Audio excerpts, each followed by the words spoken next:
We all understand the importance of getting outside for a little fresh air, and children are no exception. Author Tim Gill was in Niagara recently to talk about the importance of outdoor natural play environments for kids.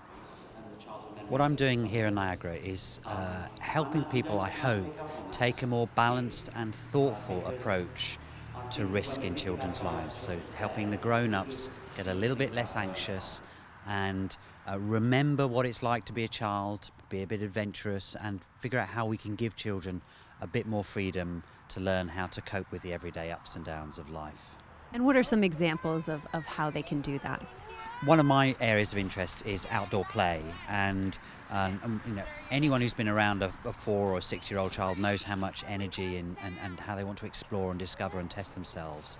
And that's actually how children learn. It's how children learn not only physical skills but also learn their own limits, learn how to manage the challenges that they face, how to gain confidence. And so that's a really good example is making playgrounds and outdoor spaces more engaging for children. Of course we don't want the terrible things to happen, but learning how to go with the grain of children's learning, and if they have a few bumps and a few scrapes, it's really not that big a problem. What are the benefits of a more naturalized playground versus the traditional playground? I think there are two great things about making outdoor spaces and playgrounds more natural.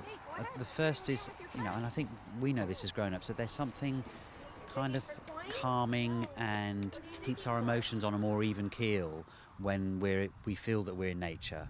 But the other thing is that playgrounds with natural features and plants and maybe there's some bugs and flowers, children find that naturally engaging.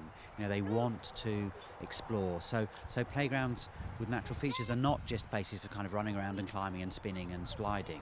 They're places for discovering. They're places for getting mud between your toes, getting dirt under your fingernails, looking at the flowers, and actually again that's a great way for children to find out about the world, to feed their curiosity, and you just don't get that in a very artificial play space.